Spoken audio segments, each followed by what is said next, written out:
you hoping to see from Dyson here in year 2 in terms of progression? We know Dyson is solid defensively.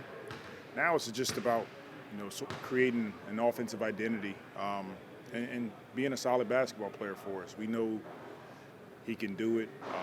He's been really good, starting with Summer League, but even in camp, he's been pretty solid for us. Something you and other guys have said, we want to play a little bit faster. Do you think he could help in that regard of just pushing the pace and hitting it ahead and things like that? For sure. All of our guys are a part of it. We're watching it on film. We're getting in here and practicing, working on it, and Dyson will be a part of that as well. Just in general, why do you think there's been such an emphasis on playing faster this year? It was an emphasis last season as well. I think we're a better team when we can get the ball over half court. When we can get into our sets, we can get to multiple options. And we got guys that can get up and down the court. So our defense is solid. It's going to allow us to get stops. When we secure the rebound, we want to get up the floor and play. Does having the right personnel dictate on how fast you want to play? Like not having Zion a lot last year may have hurt that a little bit. It does. It does at times. And that's where you still have to emphasize it, but then be okay that there's going to be times where we don't have any advantages. It's not as fast as we want to, but as long as we're executing with force and pace, and that's not necessarily just in fast breaks. Sometimes it's getting over half court, getting a setter. Okay, everybody's in their spots. Okay, let's go. And that's also that needs to be fast as well. How important is it for a guy like Dyson when he's on the court to maintain a level of aggression, get shots up? Because sometimes, players who hesitate to attempt shots, they end up not being defended, and that compromises the offense. So how important, not just for him, just anybody, is it to maintain a level of aggression? Well, we just need him to be solid. And sometimes that is being aggressive, attacking the paint. Sometimes that's an aggressive open shoot, but sometimes it's just as simple as I'm going to the next side. I'm playing to the next guy. I don't have anything, no advantages here. How about move the defense? And that's what we're harping on our guys about, is that we don't have to, every time somebody catches it, try to make a play. Sometimes it's just getting into your teammate and trust that they'll make the next best play. And on the flip side of that, kind of when you look at the anatomy of an offense, you get roughly about 100 possessions or so a game. Is it as simple, in terms of building a good offense, is it sometimes just as simple as, hey, we're getting our most efficient players the majority of those possessions? Like, you're just trying to get, guys like Z, guys like BI, just like, hey, we're just going to keep feeding them until, opponents adjust? There's times where that's the case.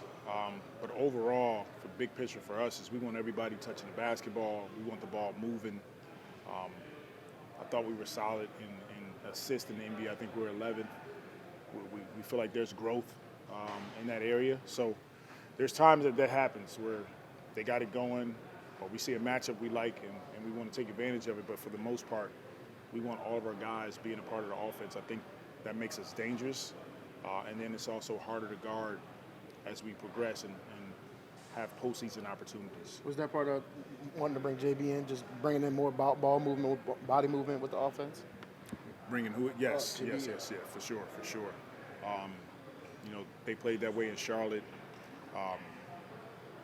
Since I've known JB, even in San Antonio when he was there, it's all about ball movement, body movement, and we know that's hard to guard. So we're adding some of that to our offense. We were doing it last season, but we're adding another layer to it this season. How do you think Hawk's fitting in so far his first couple of days? He's doing great. Moving the ball, moving, shooting. If he's open, sort of like Trey, when he got here, we want him taking those shots, but he's a good decision maker as well. One of the things that E.J. Liddell said on Media Day was he's been watching a lot of Draymond this offseason. I know you know Draymond's game really well. No one can do what Draymond does, but what kind of things do you think he could take and apply to what he does? Number one, the force that Draymond plays with, whether it's offensively or defensively, he's aggressive, playing with force. He's forcing the defense to have to make decisions. He's talking on defense. And I think EJ can definitely pull from some of those things that Draymond does. How unique is Hawk's shooting skill set in terms of, obviously, he's a great spot-up shooter, but just the movement stuff that he can do? How unique is that for a rookie to come in and already kind of have that? Yeah, it's definitely unique. And it's something that we wanted to add to our team, what Hawk brings. And there's other parts of his game, but his shooting ability and his ability to move on the move and shoot shots in different ways, flares, coming off screens. He's a great shot faker, put the ball on the floor and making decisions from there. He's a winner. He won on the college level. He has experience, and I think it's unique for a rookie, but it's definitely something that we watched on tape, and getting a chance to meet him and see him even more, he's got a bright future. Maybe not specific to just him, but just the team overall. I know you've talked about the emphasis on more three-point attempts. Yeah. I was curious if you think back to the beginning of your career, how much has that changed as far as how much teams emphasize threes? It's totally different than when I grew up playing basketball and in the beginning of my career. We were taught that shooting threes was like letting teams off the hook. And there are cases where that's still there, but for the most part, if you're open and it's catch and shoot, that's a high percentage shot in the NBA, and the points per possession show it. So we want to encourage our guys to shoot that, and we want to continue to attack the basket because we're good at it, but now we got kickouts, and we want to take advantage of some of those shots.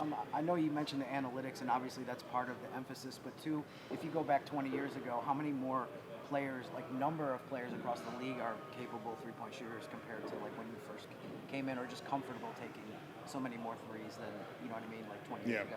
I think it's more encouraged. The game changes, and so the skill set, the skill level changes as well. Before, you guys know, it was come down and throw the ball in the post and everybody get out the way. And it was a slower game. Phoenix, if we look back, when they were playing fast, I don't think they would be even one of the top teams in terms of points right now. And so now it's encouraged to shoot those threes. It's encouraged to shoot catch and shoot threes or get to the rim, get to the free throw line. And I think that's the biggest difference. Guys are working on that now. They know what it takes to get on the floor. We saw Jose and Larry out here messing around a little bit. How you feel about the progress they're making so far? They're doing well, both of them.